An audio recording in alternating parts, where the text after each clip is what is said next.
Assalamualaikum warahmatullahi wabarakatuh.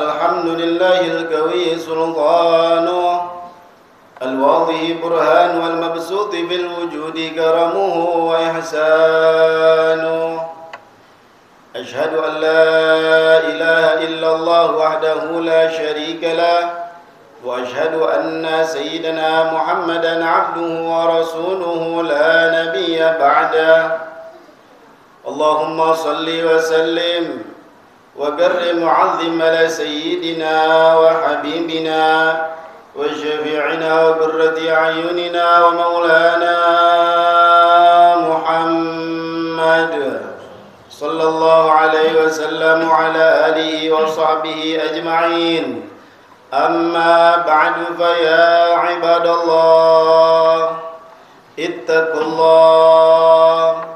اتقوا الله تعالى حق تقاته ولا تموتن إلا وأنتم مسلمون فقد قال رسول الله صلى الله عليه وسلم سيأتي زمان على أمتي يفرون من العلماء والفقهاء فيبتليهم الله بثلاث بليات أولاها يرفع الله البركة من كسبهم الثانية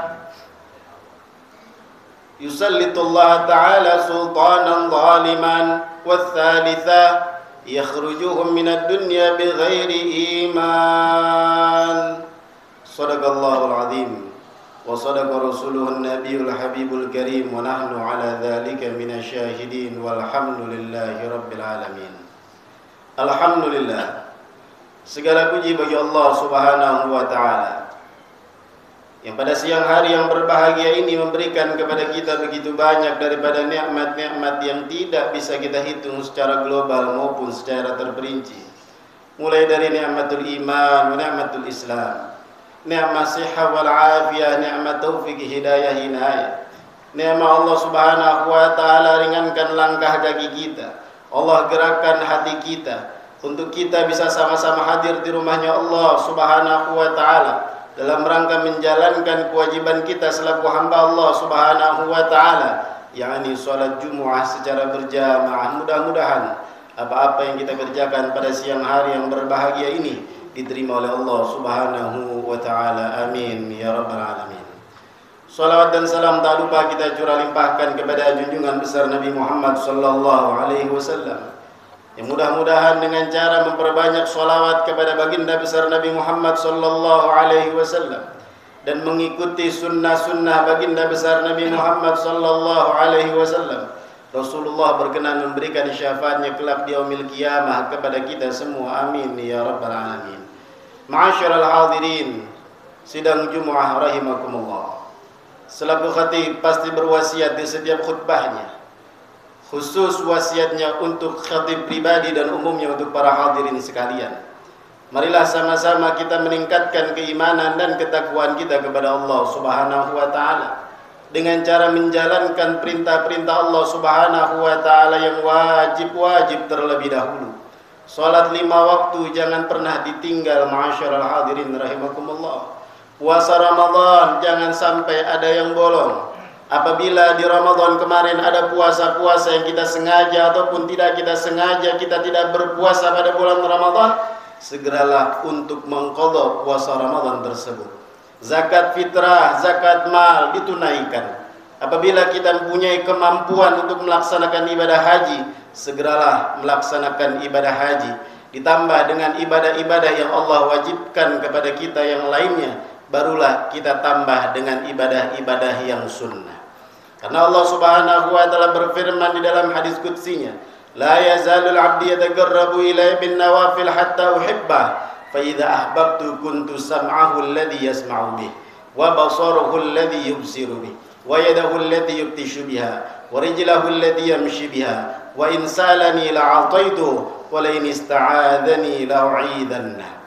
ketika hamba-hambaku telah melaksanakan ibadah-ibadah yang wajib yang telah aku wajibkan kepadanya, dan mereka semua menambah dengan ibadah-ibadah dengan sunnah secara istiqamah sampai aku cinta kepada Allah Subhanahu wa taala, maka aku akan menjaga penglihatannya, aku akan menjaga pendengarannya, aku akan menjaga tangannya, aku akan menjaga kakinya dari segala macam perbuatan maksiat, dan apabila hambaku ini meminta apapun akan aku kabulkan. Hadis ini disampaikan oleh Rasulullah sallallahu alaihi wasallam merupakan hadis qudsi.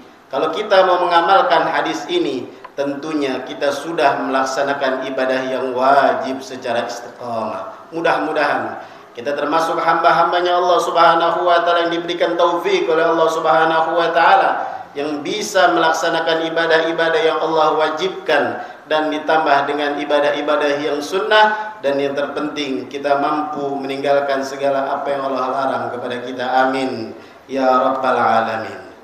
Ma'asyiral hadirin rahimakumullah. Rasulullah sallallahu alaihi wasallam bersabda di dalam hadisnya, sayati zamanun ala ummati yafirruna minal ulama wal fuqaha. Nanti akan datang pada suatu masa yang mana umatku mereka pada lari menjauh dari para ulama dan ahli fikih. Mereka menjauh dari orang-orang yang mengerti ilmu Allah. Mereka menjauh dari orang-orang yang mengerti hukum-hukumnya Allah Subhanahu wa taala. Apabila kita mau melihat hari ini sudah seperti itu atau belum, maka lihatlah di sekeliling kita, lihatlah di kampung-kampung kita, lihatlah di masjid-masjid kita, majelis taklim yang ada di masjid kita, apakah ramai ataukah sepi? Majelis taklim yang ada, madrasah yang ada, anak-anak yang kita didik, apakah lebih kita didik dengan didikan agama ataukah hanya sekedar duniawi saja? Apakah anak kita didik hanya untuk mencari titel semata? Apakah anak kita didik hanya sekedar untuk mencari pekerjaan yang mapan, tapi jauh dari ajaran agamanya Allah Subhanahu wa taala? Kalau kita lihat di kampung kita, majelis taklim sudah sepi. Kalau kita lihat di kampung kita, sudah tidak banyak lagi orang yang mau menuntut ilmu agamanya Allah. Kalau kita lihat di rumah-rumah kita, kita sadari diri kita, istri kita, anak kita tidak perintahkan untuk mencari ilmunya Allah Subhanahu wa taala, berarti sabda Nabi Muhammad sallallahu alaihi wasallam sudah berlaku pada hari ini. Ma'asyiral hadirin rahimakumullah.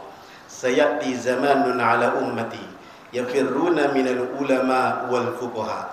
Kelak akan datang suatu masa yang mana umat-umatku jauh dari para ulama dan para ahli fikih. Fayabtalihimullah bithalathil baliyat, maka Allah Subhanahu wa taala berikan cobaan dengan 3 cobaan. Ketika zaman itu sudah ada, Allah berikan 3 cobaan. Apa yang pertama? Yarfa'ullahul baraka min kasbihim. Allah angkat keberkahan dari usaha mereka. Mereka kerja dari pagi hingga larut malam. Mereka berusaha, mereka berdagang, tapi semuanya semata-mata hanya urusan duniawi saja. Mereka mencari kekayaan semata. Mereka membeli motor, mereka membeli mobil, mereka membangun rumah yang mewah. Tidak ada di dalam hatinya keinginan dari hasil usaha mereka untuk memperbanyak ibadah kepada Allah Subhanahu wa taala. Ini adalah cobaan yang sangat berat dari Allah Subhanahu wa taala. Yang kedua, kata Rasulullah sallallahu alaihi wasallam, ketika orang-orang sudah jauh dari ulama dan ahli fikih, ketika orang-orang sudah tidak mengindahkan lagi majlis-majlis ta'lim, tidak mau hadir majlis ta'lim, yusallitullah ta'ala sultanan zaliman. Allah utus para pemimpin yang zalim. Na'udzubillah min dzalik. Allah berikan wakil-wakil rakyat yang suka korupsi. Allah berikan menteri-menteri yang suka korupsi. Allah berikan orang-orang yang ada di pimpinan sana, mereka lebih mementingkan dirinya dan kelompoknya daripada rakyatnya. Ketahuilah ini disebabkan kita sendiri, karena kita jauh dari para ulama dan jauh dari para fuqaha. Sesungguhnya itu semua sebab kita tidak mau hadir majlis ta'lim, na'udzubillah min dzalik. Dan yang terakhir, bala yang Allah berikan bagi orang yang menjauh dari para alimin, ulama dan fuqaha, yakhrujuna minad dunya bighairi iman, na'udzubillah min dzalik. Mereka semua keluar dari dunia ini dalam keadaan tidak membawa iman. Nas'alullah salamah wal afiyah. Oleh karenanya, ma'asyiral hadirin rahimakumullah, pada sidang yang mulia ini, pada sidang Jumat yang singkat ini, saya mengajak diri pribadi khususnya dan para hadirin sekalian, marilah sama-sama kita dekati para ulama dan para fuqaha. Kita dekati mereka, kita hadir majlis-majlis mereka, agar negeri kita menjadi negeri yang baldatun thayyibatun wa rabbun ghafur, dan negeri kita diselamatkan dari para pemimpin yang zalim, dan anak-anak kita kelak menjadi anak-anak yang salihin dan salihat. Amin ya rabbal alamin. A'udzu billahi minasyaitonir rajim. Bismillahirrahmanirrahim. Wal 'asr innal insana lafi khusr illa alladhina amanu wa 'amilus solihat wa tawasaw bil haqq wa tawasaw bis sabr. Barakallahu li wa lakum fil Qur'anil 'azim wa nafa'ani wa iyyakum bima fihi minal ayati wa dzikril hakim. Aqulu qawli hadza wa astaghfirullahal 'azim li wa lakum wa lisairil muslimin wal muslimat wal mu'minin wal mu'minat fastaghfiruhu innahu huwal ghafur